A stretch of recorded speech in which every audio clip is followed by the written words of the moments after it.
during the time in which I was fasting a lot, my mom died. That was one of the most, if not the most stressful times of my life. I have never felt grief like that. I couldn't speak.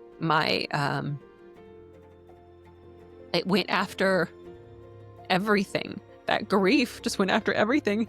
And it was so surprising to me because I prayed for her to go. This is StRest.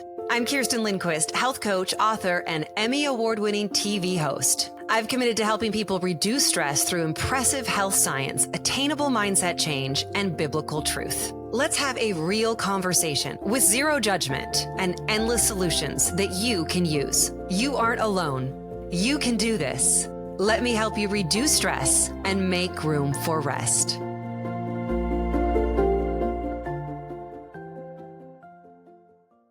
Everybody, thanks so much for joining me on this solo episode of StRest. I'm doing these to kind of follow up on what we've talked to some of our guests about and kind of expand a little bit and give you some more of my thoughts and what I look to in the research, and then also give you some of my own practices. We're going to talk about fasting today. It is one of the topics that I think I probably get asked about the most is fasting. How do you fast? When do you fast? All of that. And I will address all of that. I want to say a couple of things first. Fasting is a very useful tool. And I have been fasting probably since I was about 38 or 39. In fact, I'll tell you what kickstarted it. It was over Christmas or after Christmas, and Ben was my youngest child, who's now 8, was 1, I believe. So I must have been 39 or 40. And there was a video of me coming down the stairs with him on Christmas morning, carrying him. And I was looking at myself and I was like, wow, she's definitely not the girl that I wanted to be or that I had been in for the last 5 years. I saw a larger belly. I wasn't looking and feeling my best in that video of me walking down the stairs with my baby. Now I give her a lot of grace and I still look back and I think, wow, she had a newborn baby. She was working until 1:00 in the morning at night, caring for at QVC. Her husband was working in California at the time. So she didn't have a whole lot of help. So no wonder like my body wasn't the biggest priority. But I remember looking and thinking I really had to make a change. So that was December. And then in January, I kind of started kickstarting my whole health and wellness and nutrition and coming back to food by going on a Nutrisystem that we had at QVC. So it kind of taught me how portion control and to love vegetables. That's when I fell in love with vegetables. And I started kind of looking through what fasting was all about. Somebody else at QVC had done it and had really, really great success with it. And so I looked into it and I thought there was no way. I literally thought there was no way that I could start fasting. And the reason that I thought there was no way is because I was always that girl who needed to eat all the time. In fact, when I was in news and I would be out in a news van all day long with a photographer, my husband would always tell the photographers, okay, make sure you feed her. Make sure you always have food there for her. Make sure she's always getting something to eat. Otherwise, I would get hangry. I would really get angry. And what I know now about that is that my blood sugar was doing this. I was not metabolically flexible at all. And I think a lot of people kind of just accept that. Oh, I'm that person who has to always eat, or I'm that person who I've got to always have some type of food, or I'm just going to be in a bad mood. What I now know is that we can train ourselves and that we aren't meant to be that metabolically inflexible. So when I first started to think about doing fasting, I thought that there was no way I'd be able to do it.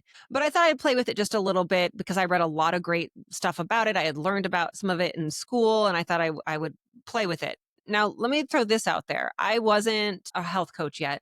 I was just kind of playing myself. And I'm not sure that I would tell people to, go play with fasting now because it can be dangerous. I mean, minimally dangerous. If you are somebody who's had a eating disorder or disordered eating of any type, then obviously you shouldn't be fasting. Or if you have a chronic condition in which you've got to talk to your doctor first, although I cringe every time I say talk to your doctor first, because it depends on what kind of doctor you talk to. I went to the doctor the other day with my daughter because she had this persistent cough. Just for weeks, and she isn't sleeping and all of that. And this was a young, fantastic doctor. And I asked her, okay, so is there anything like food wise that we can do for her, anything we should avoid? And she's like, no.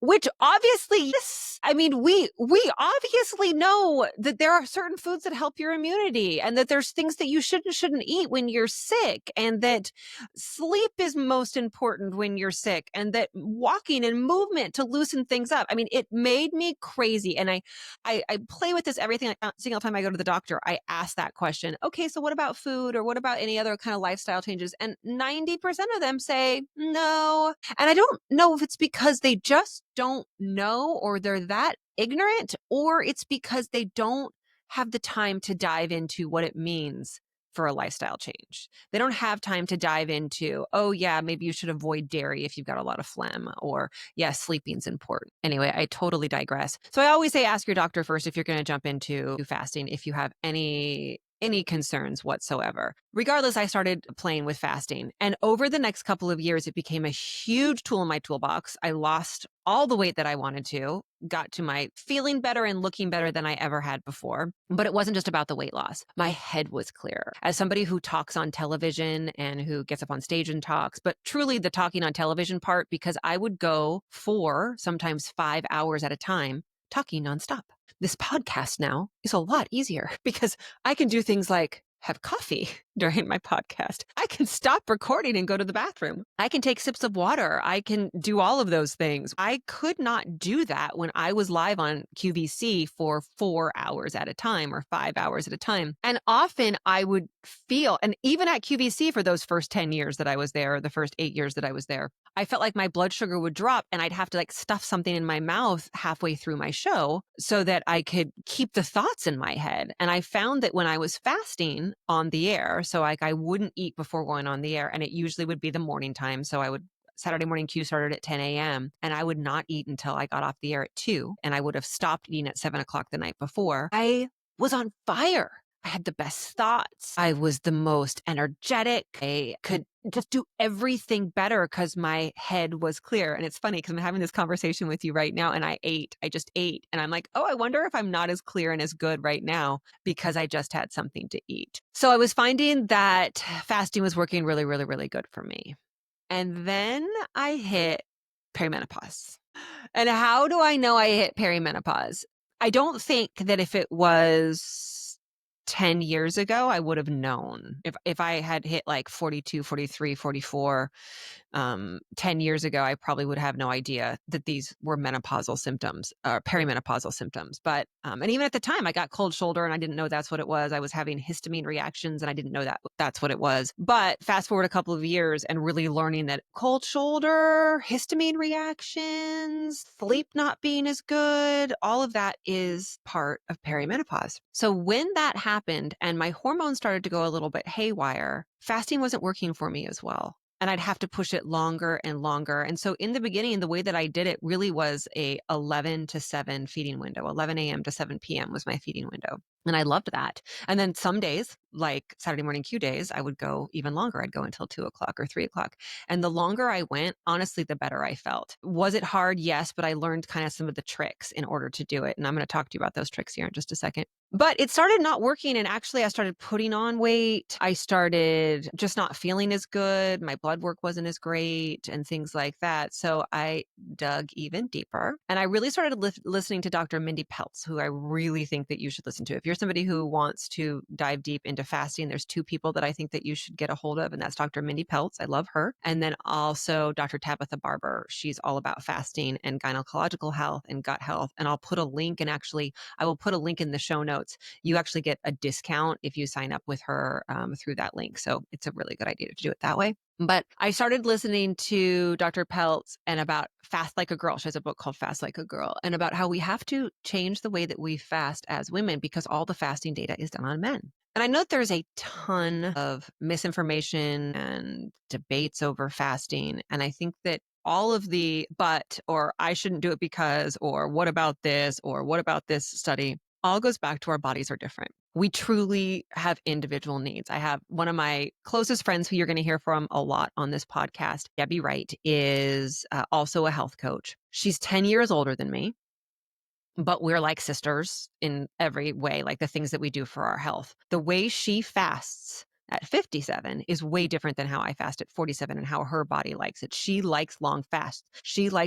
Her body likes not having breakfast. She does this thing called prolonged fasting, which is absolutely fantastic as well, which is kind of an introductory to fasting, which it's like a fast mimicking diet. So you're eating a little bit over 5 days, but not really anything substantial. And so the way she does it is different than the way I do it, even though our bodies are so similar. So you have to find what works for you. That's where I go back to you have to play with it a little bit. And I'm going to talk to you about some of the ways that you start with fasting. But anyway, I had to change the way I fasted. And actually there for a while, I had to kind of stop fasting. In the midst of all of this, I had cysts.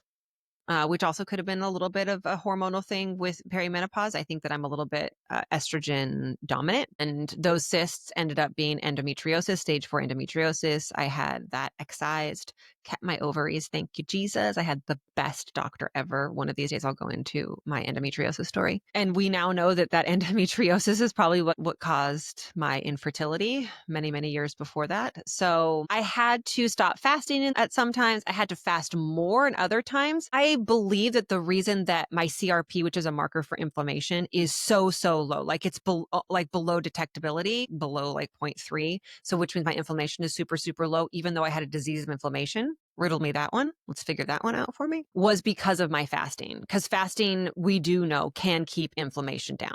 But I had to change it up a little bit, and I had to kind of learn the fasting rules that Dr. Mindy Pelz put forward, which is you fast for your cycle. And I'll go over that real quick, kind of in the most simplistic form. So the first day of your bleed, you can fast pretty hard and heavy, and I would. So for day 1 and day 2, I would fast, upwards of 21 to 23 hours. And interesting side note on that, I didn't know I had endometriosis, but I did have debilitating, like really, really bad cramps the first 2 days of my period. And I had figured out even 5 years before that if I didn't eat that first day of my period, I wouldn't have cramps. And so in my mind, as I'm learning, and I was talking to my naturopath about this, I'm like, well, I wonder if food does cause inflammation. Food, especially certain types of food, can cause inflammations. And period pain is a result of inflammation. So if I'm not eating, I'm not putting anything inflammatory into my body, no wonder I'm not having cramps. What I later learned is endometriosis really is more a disease of the bowel than it is of the ovaries. Even though we're told it's of the ovaries, it's more a disease of the bowel. So because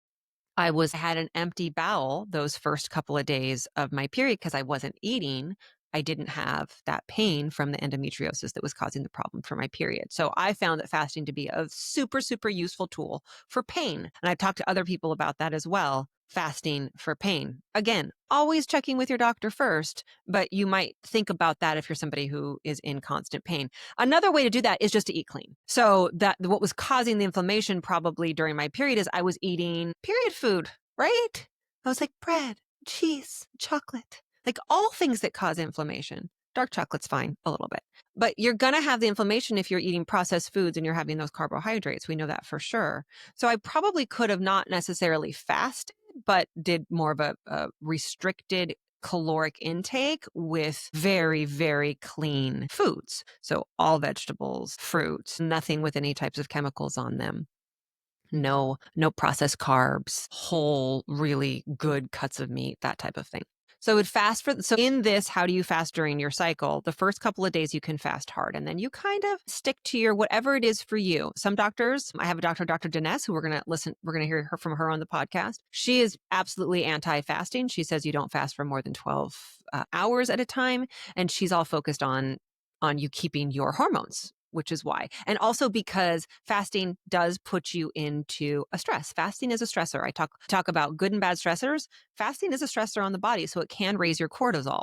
In fact, you know how I talked about how you're a lot clearer when you're fasting? That's because your cortisol is higher. So you can go, you're on point, you can make all those great decisions. When you think about it, first man back in the day didn't have a refrigerator and an endless pantry full of food. Man and woman had to go forage and they had to kill and all that. And I'm sure there were times, especially in the dead of the winter, where they didn't have food for days and days and days. And eventually, yes, your body will break down and it will start to not function. But in those first couple, in the hours and days that you begin with, what's actually going to happen is your body is not going to break down. You're going to get a surge of cortisol to help you stay more alert be faster, run faster, fight harder, do all that because your body knows it has to get food. So if it's slow and tired and doing this type of thing, you're not going to be able to go kill the lion to eat it. Did they eat lions back in the day? Kill the bear, kill the elk, whatever they were killing. For me, it would be like the rabbit. No, I couldn't kill a rabbit because then I'd be killing a rabbit. I don't know. I don't know if I would have survived as first man. Let's just be honest.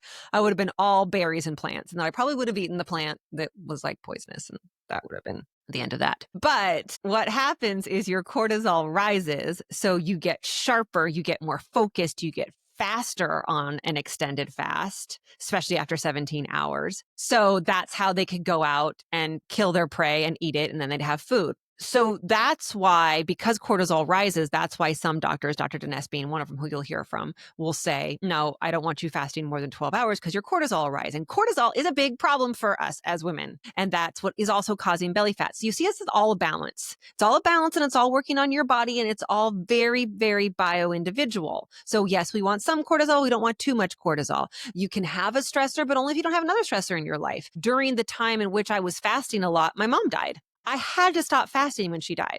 I could not put my body underneath another stressor. That was one of the most, if not the most stressful times of my life. I have never felt grief like that. I have never been in pain, even when I lost babies. I was under dark clouds during those times, and you can listen to the infertility episodes, which I will have. Those were really, really hard times. But when my mom died, seriously, 4 years later, 5 years later, it's still really hard. When my mom died, I couldn't speak. It went after everything. That grief just went after everything. And it was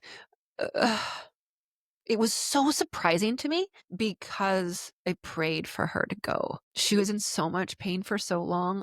At least I thought. I think that the beauty of Alzheimer's and dementia is that they don't know at the end, is that they don't understand what's happening. So I don't know if she was in pain or not, or if she was in some blissful, but her life was horrible.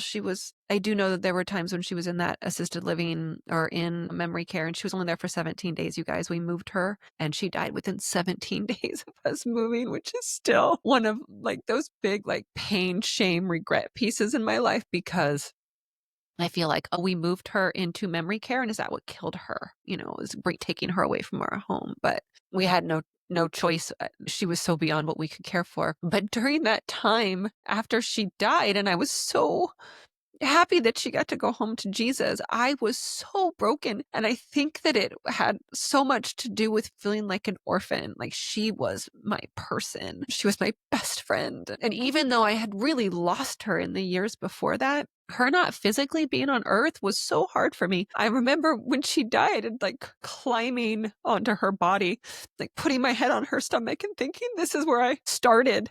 There's something so important and basic about feeling the place where you started, which is weird for me because 2 of my kids are adopted and I would never want them to feel like they're less than because they don't have that connection. But with me and my mom, I felt that. So I had to stop fasting for a few weeks at least because I was under so much grief. It took my voice. I was losing a lot of weight because of that stress. So when you're under one big stress, you can't put yourself under another stress for like fasting, because fasting is a huge stressor.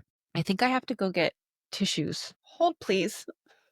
Tissues. This is when it would help to have a producer here in my studio with me, otherwise known as the basement. I remember going back to work at QVC and I would mention something about my mom and this would happen. I would just start bawling and they would always be able to bring me some tissues, or somebody would be in my ear talking to me and telling me that it's okay. So now you just have to rely on the Lord, right? Always relying on the Lord. So back to, don't fast when you're under major stress. If you are recovering from something and the doctor says don't do it, if you have lost a loved one and there's major grief, if it's like a super, super stressful time at work and you're not sleeping is connected to fasting a lot. If you're not sleeping, you're not going to be able to fast.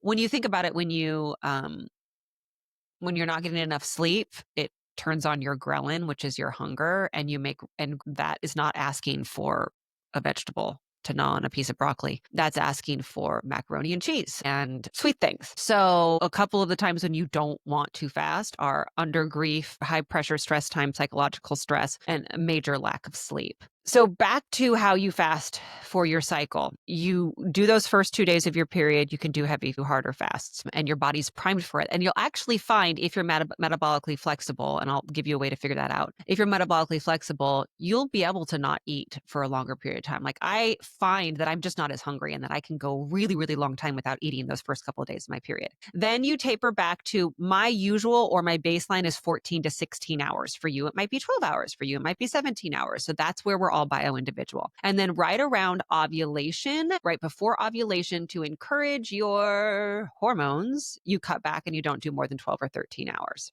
And then you kind of start over again, and you can do hard fasting for a day or two. And then you taper your fast back to like 12, 14, or 16 hours until the couple of days before your period where you don't fast at all. So no fasting those couple of days before your period, which is kind of a gift because you get the hungriest those couple of days before your period, right?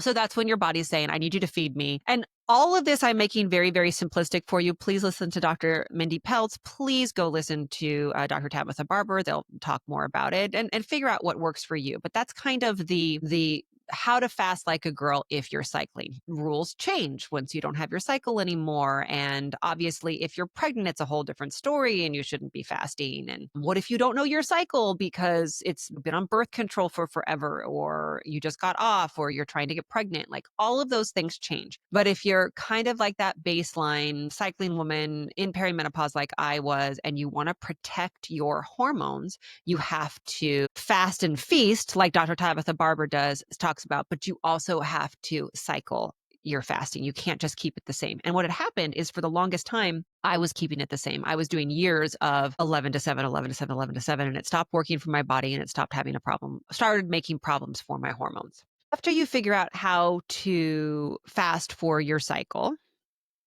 that's a really, really, really great place to kind of get more and more information. But how do you jump into fasting in the very beginning? I would start with not necessarily fasting, but time restricted eating. Listen, so many people say, oh, I fast, I don't eat breakfast. That's not fasting. And actually, that's not necessarily healthy for you. I've learned more and more through the research that we probably should be hungry in the morning and we should eat in the morning. And in order to dampen that cortisol that you'll hear doctors talk about, including Dr. Dinesh, eating first thing in the morning, because your cortisol rises, which is good. It gets you up, it gets you going, it gets you moving, it gets you being able to take care of the kids and get to work and things like that. But if you then add coffee and you add a workout on top of that, then your cortisol stays high for the rest of the day. And that's when we start to have the problem with excess cortisol, belly fat, stress, not sleeping, and the cycle that is causing the chronic conditions. So first thing in the morning, as you wake up, you do your morning journaling and your routine, you get outside, you get some sunlight, which we know is super, super important. Start with decaf, don't start with full caf, because you want to keep that window open a little bit for the best effects, but also to keep your cortisol down. Then eat, have some protein first thing in the morning, and then have your caffeine, and then keep going, and then eat, and then don't eat later in the day. So if you're somebody who says, oh, I fast all the time because I just don't eat breakfast, not necessarily the healthiest for you. And your cortisol is probably pretty high, and you're probably feeling a lot of the effects of stress.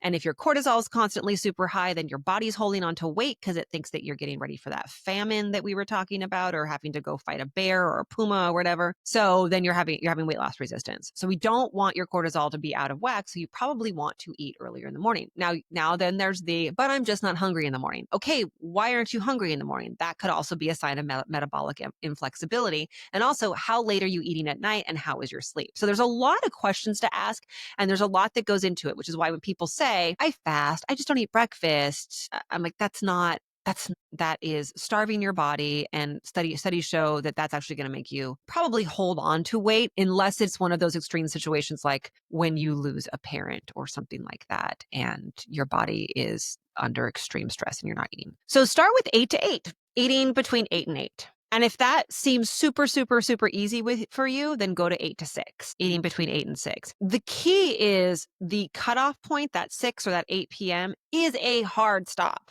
You're not eating after that time, not even a little bit, not little bites of things, or I just need a snack before bed. You're done eating. And then 8 to 4. So 8 to 4 is my sweet spot these days. That's where I do my fast, is 8 to 4. Sometimes like last night, we had family dinner and I wanted to eat with everybody because I was running around at 4 and 5 o'clock, so I couldn't eat anything. So I didn't finish eating until 6. And then this morning I started eating again at 9 because I have trained my body that I am hungry in the mornings. Yesterday I was 8 to 6. Today I'm going to be 9 to 5, probably 9 to 4 or 5, because most days I'm done eating by 4. And I'm telling you, I feel the best when I'm done eating by 4. I'm not saying it's easy. There are times like I'll sit down to eat with my family and they're eating and I'm not. And I'm like, I would love to have something to eat. Having tea, having an element like a salt drink or having water really does work, having soda water. So start with 8 to 8, then go to 8 to 6, then go to 8 to 4. This is an 80-20 rule. Like I said, last night I ate until 6. On Friday night, I have a women's conference retreat and we're all cooking dinner together and they don't stop eating at 4. I'm probably not even going over there until 5. We probably won't eat until 7 or 8, which by the way, when people are like, let's go out to dinner at 7 or 8 o'clock, I'm like, are you kidding me? Why? Why do we eat that late? It's like, are we Persian? I know in Europe and places like that, they do that a lot, but why? Whole different story. So it's not every night. Like there are nights that I will have to eat later and that's fine. And I give myself grace on that. But the days that I can control it, the days that I have, then I will stop eating at 4. And you know what? Sometimes that looks like I have a big meal in the middle of the day and then it's like a protein shake at 3:30 when I'm in the car and that's it. And then I'm done eating. I know that that's hard. And the biggest pushback really is that, but I want to eat with my family or I want to be able, why is food the things that brings you together? Why isn't the actual table, like the actual wood of the table is what should be bringing you together? The Lord is bringing you to the table together. It doesn't mean that there has to be food that goes into your mouth. And I've even had people go as far as to say, I really can't change my diet because the people that I eat with, family members that I eat with, don't eat like me and I have to eat with them. No, just because they're having the grilled cheese or they're having the processed food doesn't mean that you can't have a salad. You can eat something else. You got to get through your mind and get out of your own way. And maybe that does mean making 2 meals for you and for your family. Maybe that does mean sitting down just with water or tea while they eat. Maybe that means making food for them and you're not eating it. But let's dig deep into why that's such a big problem for you.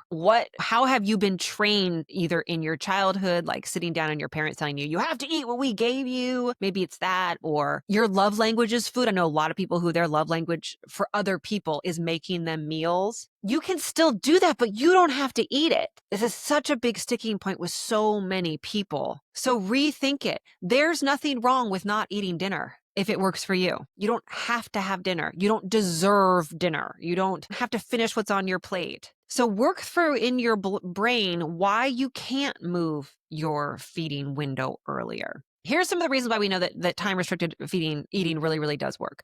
Studies have been done where just by moving your feeding window earlier, so going from like doing an 8 to 4 window as opposed to doing like, an 11 to 9 window. People, same amount of food, same calories, same everything, people started to lose weight. We also know, and this is the reason why, because it's glucose control. They can take a group of people and they can give them a meal at 9 o'clock in the morning, and that same exact meal, pork chops, mashed potatoes, whatever it might be, that same exact meal at 7 p.m. At 7 p.m., it'll spike your glucose. At 9 o'clock in the morning, it won't have as much damage on your body. Your body is primed for burning fat and carbs better, for controlling your glucose better, all of those things earlier in the day than late in the day. And if we go back to that first man who had the cortisol spike from fasting to then be able to go and hunt, they weren't eating past sundown because you know how much work that was to make the fire and to keep it going.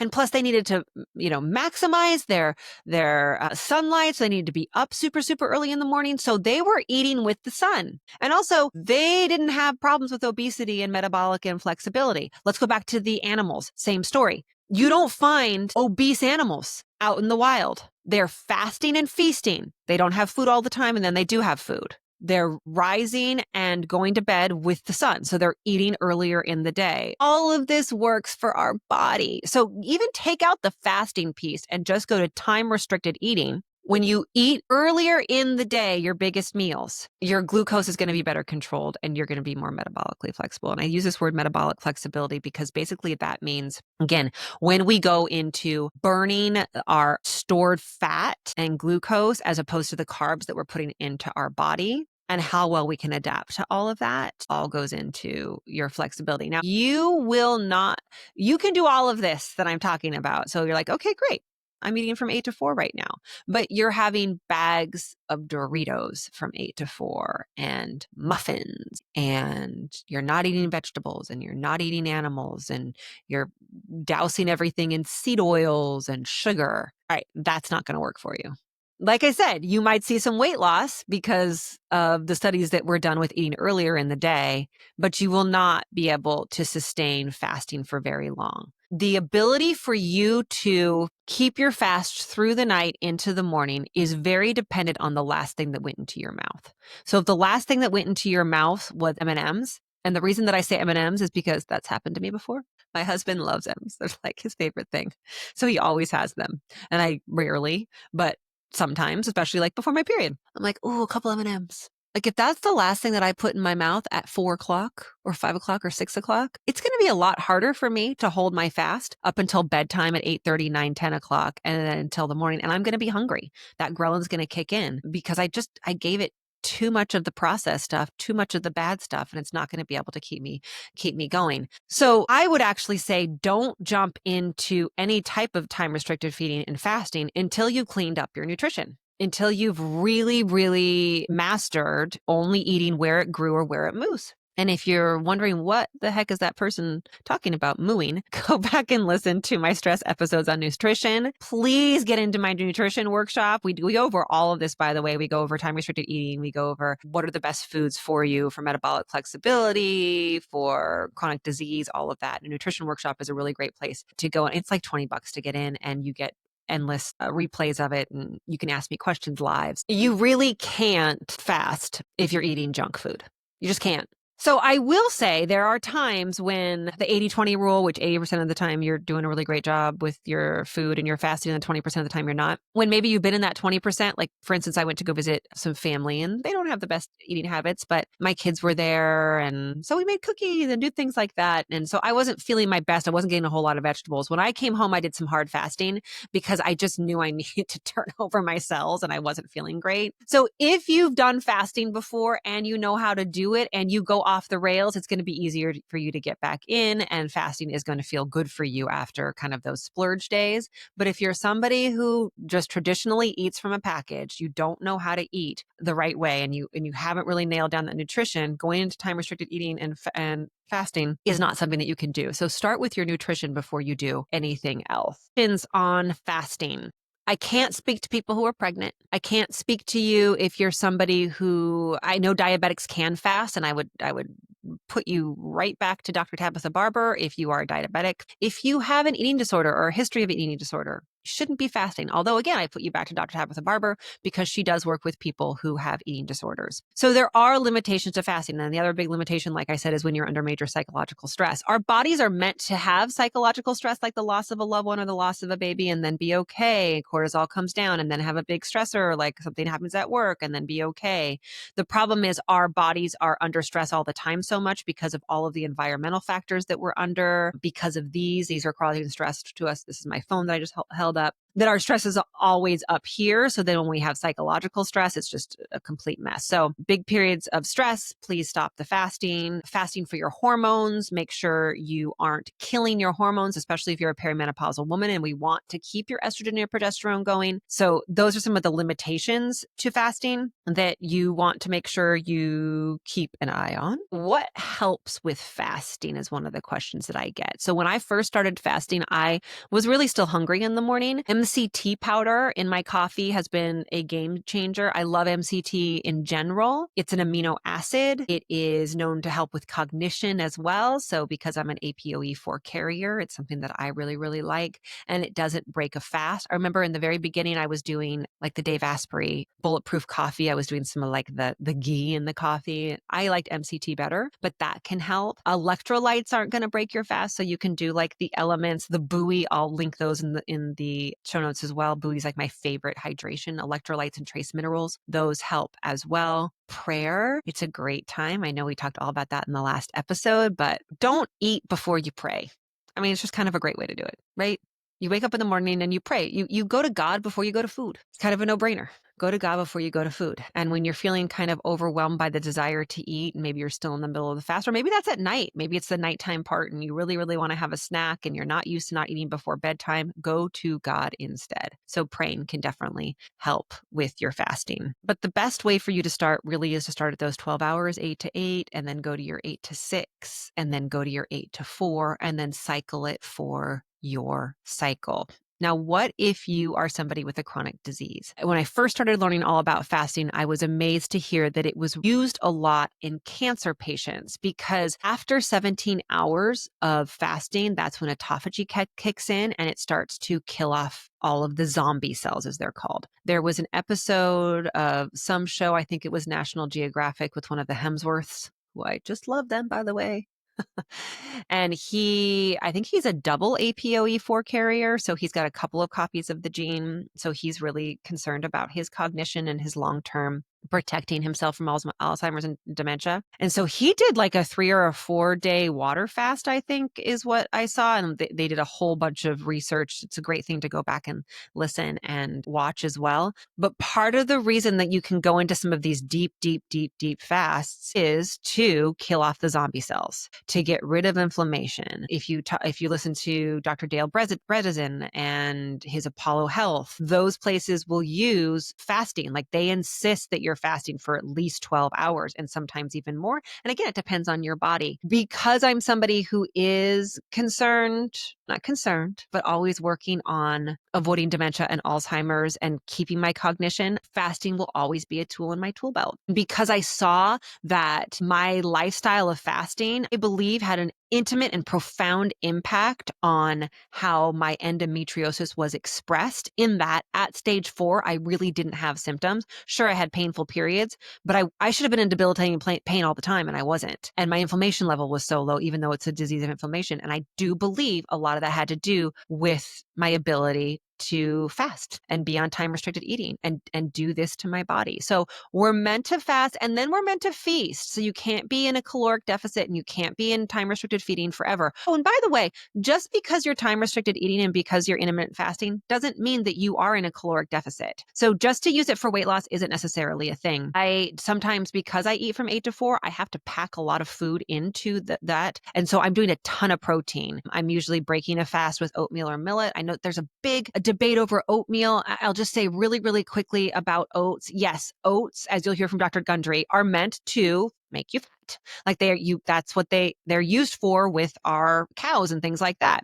So he'll say humans shouldn't eat oats. The thing is, oats are really a great source of protein and they've got some good stuff in them, as long as you get the ones that aren't sprayed with glyphosate. That's the other thing. Like they are carriers for a lot of chemicals. So you got to make sure you find the ones that aren't laced with chemicals. Whole different subject. But if you do a good portion of those, and then I use those, I cook them with protein powder. So I get extra protein. And then I top them with more protein powder, vanilla protein powder from Happy Viking. I put on top of it, or from Vita Hustle, or any other of the vanillas that you love. I put those on top of my oats to give them the sweetness. And then I put some nuts in there, and then I put some berries in there. So I'm getting like 40, 50, 60, 70 grams of protein with my oats. Plus I had just been fasting. Plus I'm not going over processed and extra calories during my day. So I'm the type of person who can have oatmeal. Now, somebody who is standard American diet, who is eating a lot of processed food, who is overeating, who is maybe on the verge of obese or diabetic, who isn't exercising, that's the other thing, I'm exercising all the time, probably oats aren't for you. So when you say, oh, we shouldn't eat oatmeal, there is no just plain shouldn't, except for sugar. Excess sugar is bad for everybody. There's nobody that excess sugar is good for. There's no situation where we can say, oh, but you should have excess sugar. It's just bad. So I start with like an oatmeal usually, or millet. I'll do millet as well. I'll do a protein shake or 2 during the day. Again, my favorites are Vita Hustle. I will do lots of nuts and seeds. I will do eggs and more eggs. And if you're worried about eggs and cholesterol, go back and follow me on Instagram. I post about it a lot. I'll talk more about that at a different time, but bottom line, don't be. The last study that I read is that over a dozen eggs in a week did not increase cholesterol in people over the age of 50 versus people who didn't eat the eggs. I mean, It's just, they got such a bad rap. So lots of eggs. I'll do salmon. I'll do lots and lots of vegetables. I make up a big thing of vegetables and I eat those all the time. I'll do yogurt with protein powder in it, non-fat, plain Greek yogurt. And if you can do like a goat's or a sheep's milk, that's even better. I'll do cottage cheese, lots of protein. See, all of these things have protein. Lots of beans, black beans, those have a lot of protein in them as well. So I have to eat kind of a lot during the day to get in as much protein as I need, because I'm also exercising at some point during the day and not over exercising. We'll do a whole movement episode and you should please go to my movement workshop and you can learn about that. But I keep it to about 20 to 30 minutes a day. So I'm not over exercising, but I am burning off the things that I need or the things that I don't need in my body. So just because you're time restricted feeding does not mean you're in a caloric deficit necessarily, but super, super important that you're eating clean. You're eating, you knew where it grew or you knew where it moved. And if it's in a package, it's got 5 ingredients or less and 5 grams of sugar or less. And what you put in your mouth right before you end your fast is super important. So that last thing that you eat at 4 o'clock or whenever it is super, super important there as well. Also, alcohol is not going to help you fast. Sorry. And it doesn't count. It counts. So if you think, oh, I'm not going to eat after 4, but then I'm going to have a drink at 8 o'clock or 9 o'clock at night, that's calories. That's breaking your fast. So yes, that is going to break your fast. It's so funny. I've talked to people who were like, oh yeah, I'm fasting. And then like they're putting cream in their coffee. And I'm like, that's breaking your fast. Yeah, it's breaking your fast. You can't have cream, especially no. So you do need to make sure that you're watching what you're eating within your window, so you're getting enough calories, and then also what you're putting in things outside your window so that you're not actually breaking the fast. Last couple of things I talk about, something that really has helped me with this fasting is something called the Lumen, and I'll put a link in the show notes to it. And what it is, it's this little device and you blow into it and it measures the CO2 in your breath. And it can tell you whether you're burning fat or you're burning carbs. It helps you with weight loss. It helps you with metabolic flexibility. But what I have loved about it is that if you want to know what your ideal fasting window is, like I said, we'll take my friend Debbie again. Her ideal fasting window actually is later in the day, like to not eat breakfast until 11 o'clock. Whereas for me and for a lot of people, starting at 8 a.m. is the best thing to do. And so with Lumen, which was so amazing, is it tells you, okay, after your meal, you're probably burning a lot of carbs. But what we want to get you into is the fat burning, because we don't want you to have so many carbs in there that it's just burning what you were eating. We want it to go into the reserves and get rid of all the fat. So it's going to burn your fat. And so by the time you go to bed, you should be in like a mostly fat burning, a little bit of fat and carbs. When you wake up in the morning, same thing. And then before you end your fast, it should drop all the way down. So you're just really kind of burning that fat. And then your body's ready for you to bring in your carbs. It'll burn all those carbs at your meal, and it's not going to store a lot of that. What I found is that I was blowing in the morning and I was good. And then I'd wait another hour and I was okay. And then I'd do it again.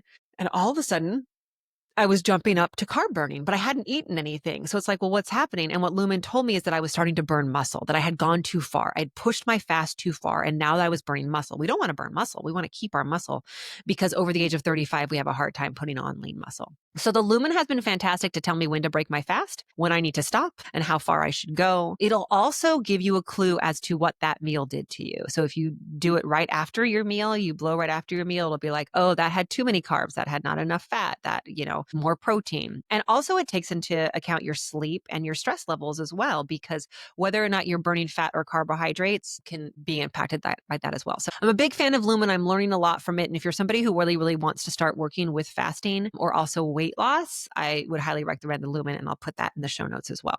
Okay, that's it for me and for fasting. I hope that you got some good information out of this. Apologies for the mid-session cry fest, but that's really good.